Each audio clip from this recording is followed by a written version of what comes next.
say unto him, Thus saith the Lord of God of the Hebrews, Let my people go, that they may serve me. For I will at this time send all my plagues upon thy heart, and upon thy servants, and upon thy people, that thou mayest know that there is none like me in all the earth. For now I will stretch out my hand, that I may smite thee and thy people with pestilence, and thou shalt be cut off from the earth. And in very deed for this cause have I raised thee up, for to show thee my power, and that my name may be declared throughout all the earth. That's 14th verse, the latter part of that verse, is where I will take my subject. There is none like me in all the earth. And I would like to use for a subject, there's nobody like you, Lord. There is nobody like you, Lord. There is a magazine called Consumer Reports. It's a magazine that tests appliances, watches, television, cell phones, automobiles, you name it, and they test them and they compare them. They test how easy, how awkward these products are used. They give you the report on their performance, their display, their weight, their portability, and their reliability. And at the end of their testing, they will list the products that will give you the best performance, ease of use, and reliability for your money. In other words, they will tell you what products are the best and which ones are inferior products, helping the consumer to make a wise decision before going to purchase a product. Even we compare one another to each other. In 2 Corinthians, the 10th chapter, verse number 12, it says, We dare not make ourselves of the number or compare ourselves with some that commend themselves, and comparing themselves among themselves is not wise. In other words, we find Paul is criticizing these false teachers.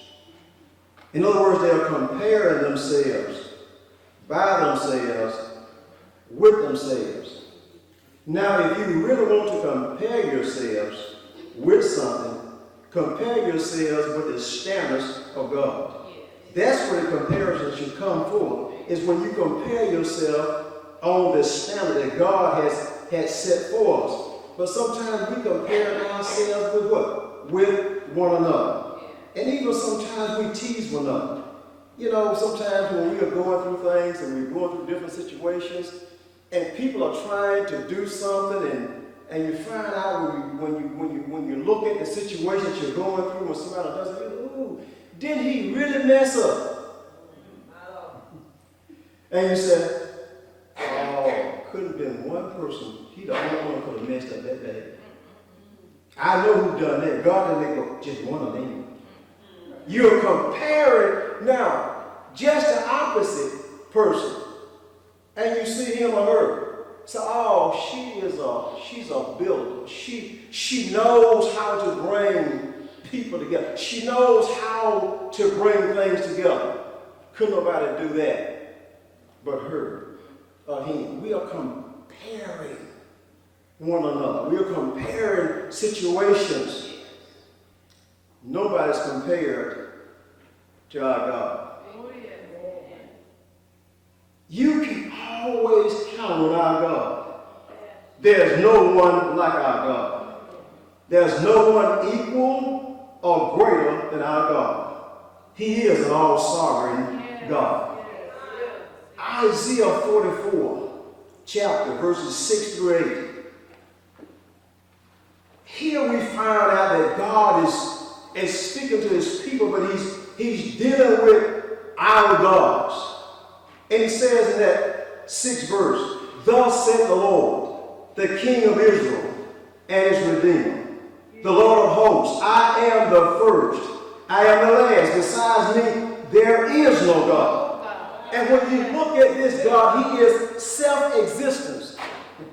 Nobody born him into existence. He came into existence what? On his own. He's self-sufficient also. In other words, he don't need nobody else to help him do anything. He's God all by himself. Hallelujah. So he says that I am the Redeemer, the Lord of hosts. I'm the first, I'm the last. Besides me, there is no God. There is no God. Now you can look for a God that maybe you made on your own, which they did. They made gods of wood and stones. But the God that they made couldn't answer them. The God they made had no hearing. The God they made couldn't speak. Oh, yes. But he says, I am all sufficient. I'm self-existent. Nobody brought me into existence. I came on my own. And because I came on my own, I have all power and authority in my hand. Yes. Before the world was, he was. Yes. He is the everlasting Father. Then in verse number 7, and who as I shall call and shall declare it, and set it in order for me, since I appointed the ancient people, and the things are coming and shall come, let them show unto them. Now, here the Lord is speaking. And he says, the Lord is saying, who else can tell you what's going to happen before it happens? Let them prove. In other words, now, if your idol God can prove what's going to happen before it happens, then let them prove it. In other words, I've been speaking this thing down through the generations. Yes. What I have told you has always come to pass. You idol gods can't do that. I am the only God can tell you what's going to happen before it happens. I've done it way back then. And if I could do it then, I can do it now. Hallelujah. Then we see in that 8th verse, it says, fear ye not. Don't be afraid. Neither be afraid. Have not I told thee from the time and have declared it? Ye are my witness. Is there a God besides me? Yea, there is no God. I know not any. In other words, if there's any gods around here, I don't know who they are. I don't know the God. I remember when the Ark of the Covenant was taken, and the Philistines took the Ark of the Covenant, and they took the Ark of the Covenant and put it there where their idol gods was. My God. There was the Ark of the Covenant, and the next morning when they got up, the idol gods was bowing and fell over. Bowing to the God. Well, maybe there was a mistake. Maybe we didn't sit them up right. Well, something happened. Oh, we're going to sit them up again. Sit the idol God. There is no God like our God. There is no Savior, no King like our God. Nothing can match him. Nothing can stand up against him. They fix him back up again. They walked in the next morning. They were bowing. They were falling over again. There's nothing like our God. Nothing can compare to our God. Nothing can stand against him. Hallelujah. So we see that he says that even you are my witness. There is no God. I know not any God. I told you about this long time ago that this would happen. You know, when God tells us something, we can bank on it. It may not come at the time that you feel like it should come. But you say, Lord, I know you told me it's going to happen. This is a God that knows the future. In other words, he knows the ending from what? From the beginning. Now the idol gods, they couldn't do that. They couldn't speak it. They have no sense of the future. You made this God with your hand. You shaped him. You gave him form, but you gave him no life. Why would you make a God and expect to receive from this God that you have made with your own hand? I'm talking about the God that created the heavens and the earth. Without him, there was nothing made. There was nothing created. without him. Nothing is compared to him. Nothing can touch him. He's God all by himself. Then we see in Psalms 54 and 4, we pick up David. And David says, behold, God is my helper. The Lord is them. Behold, God is my helper. The Lord is with them that uphold my soul. I need to get up, Lord. David is saying that when I was going through things, when I thought that I couldn't make it, and there was the enemy on my trail, and it wished me wrong. And when the Lord done, the Lord is my helper. When you're going through things, when it seems like nothing's going to work, and the enemy is about to take your stuff, the Lord is my helper. And David said, what they wished on me, God turned that thing around on them. It was a boomerang thing. He turned it around on them. So God is my helper. What God do you know that can help you in a time of trouble, a time of need, a time of deliverance in your life that he brings about your deliverance? So David says that he is my helper. And then we see in that 62 verse of Psalms, I've got to slow down, but I'm going to hear it. I feel God moving on the inside. And God is my salvation and my glory, my rock and my strength. My refuge is in God. This psalmist points out several things that God is. He said, God is my salvation. In other words, he knows how to save me, to protect me. He is my glory. He is the rock of my strength. When I feel that I'm weak, the rock of my strength takes over. He is my refuge in time of trouble, that I can run in and be saved. We thank God for his word today. We see in 1 Corinthians 1 and 9, it says, God is faithful. God is faithful. He always does what he says he's going to do.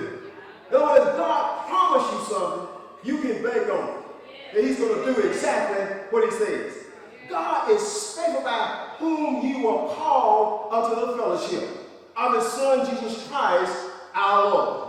In other words, that fellowship, we are called into a friendship with him. And because we've been called into a friendship with him, then we can depend upon him because he is faithful. Then we see in Hebrews 12 and 29, it says, for our God is a consuming fire. Now, when you start talking about consuming fire, something that consumes, it consumes everything. Glory to God. When the altar, what's the prophet name? Elijah? When he called down fire from heaven, showdown time. There is no God like our God. There is no comparison to our God. Build your altar. Build your altar. You can go first, and then I will come next.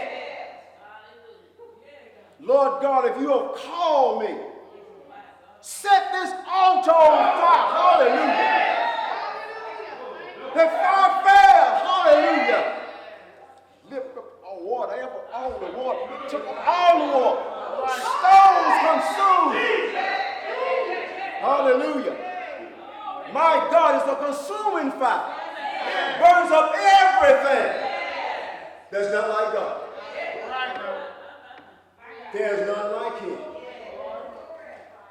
In all the earth, none compared to him. None can stand up against him. He is a consuming fire. Glory to God. Thank you, Jesus. Now, as we begin to journey back to our text, and we'll soon be out of your way, we find out that Moses and Aaron has been charged to go down to Pharaoh and tell Pharaoh that God says, let my people go. In other words, we find out that Pharaoh said, I know not your God. Neither will I let his people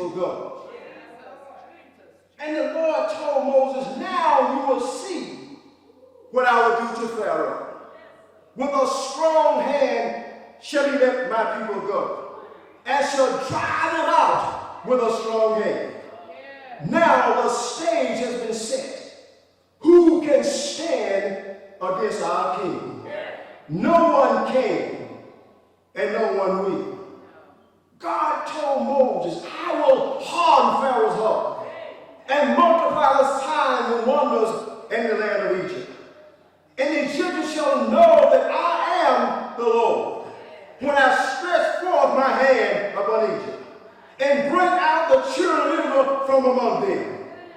Aaron was challenged to cast down his rod before Pharaoh, and the rod became a serpent.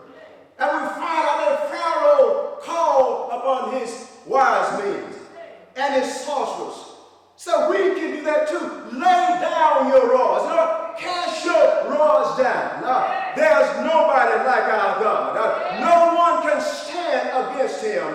We could see them begin to cast down their rods. And their rods became a serpent, even as Aaron's did. But look at here. We find the power of God in the rod of Aaron. We find that the rod of Aaron ate up the rods of the wise men. There's nothing like our God.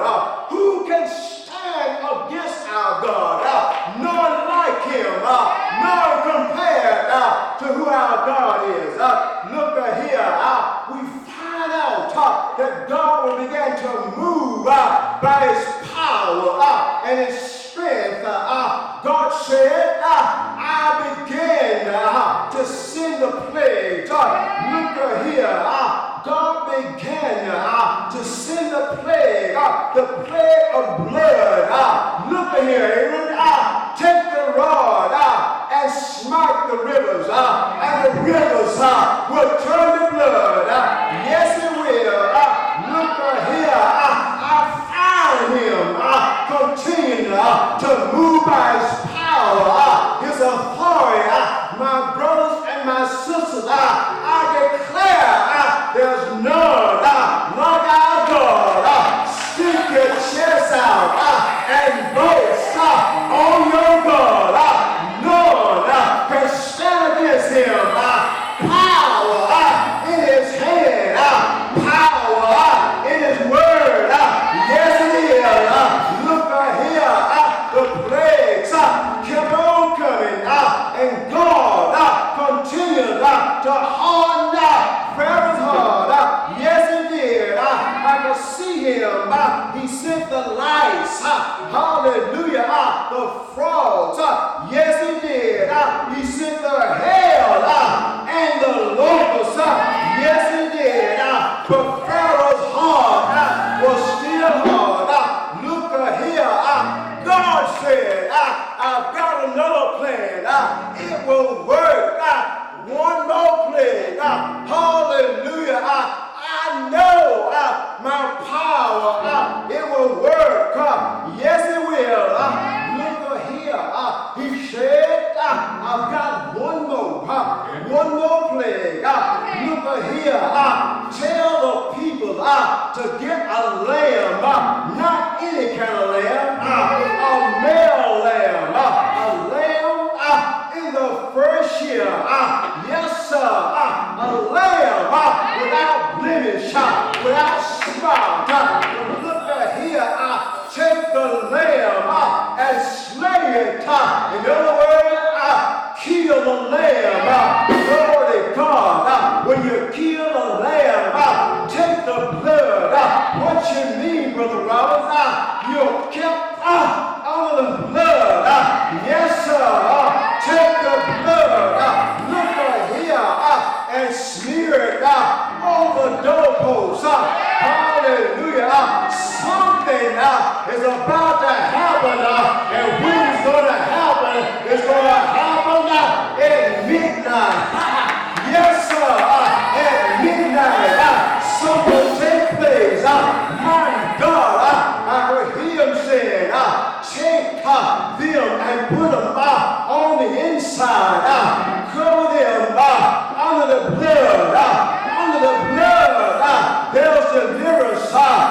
the blood, there's protection. On the blood, there's healing. On the blood, there's refuge. Hallelujah. Stay under the blood. Hallelujah. When I see the death angel, and I will see it, when I see the blood, I'll pass over you. I'll pass over you. Yes, I will. But look here, I see them stand under the blood. For the Bible declared there was a big cry throughout the land because every firstborn of Pharaoh, the servants, the animals were dead, and there was a great cry. But look at here, we find Pharaoh. Pharaoh said, come on, Moses, get your folks out of here. I don't want you here no more. But look at here, he let them go. They went, hallelujah, with silver and gold. Yes, they did. They didn't leave empty-handed. My God, they left them, but something got a hold of Pharaoh again. It was the power of God. He hardened his heart once again. Yes, he did. And he pursued after them. Hallelujah. They got to the Red Sea. Yes, they did. My God, who can stand against you? Your God will fight for you. Yes, he will. Moses told the folks, don't fear. Hallelujah. Your God, yes, he will. He'll fight for you. Look here. I will see them afraid. But God spoke to Moses and told Moses, hallelujah, take the rod that's in your hand and part the water. Look at here, when he stretched out his rod, a blast from the nostril of God. Hallelujah, poured the water. Hallelujah, and went across the land that was dry in the sea. We find that Pharaoh's army said we can do it through. But look at here, I heard God say, look at here, Moses, they in pursuit.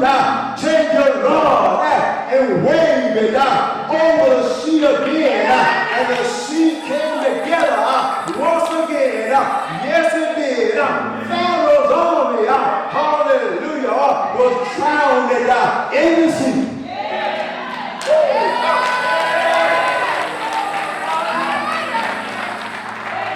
There is no God like our God. None can stand against him. None can, and none will. Now, when you look at this thing, Pharaoh thought that no one could challenge him. He felt like he was a god. He didn't know that he was no match. He don't ask for it. He said, I don't know your God. Neither will I let him go. But now he knows him. He knows him now. He's our show for my power in the land of Egypt. And surely they will let my people go. There's none like him in all the earth.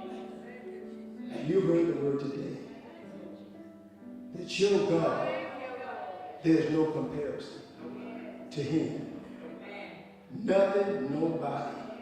None before him, none after him. For he declared, I am the first, and I am the last. You're here today. We want to extend an invitation to you. Come today.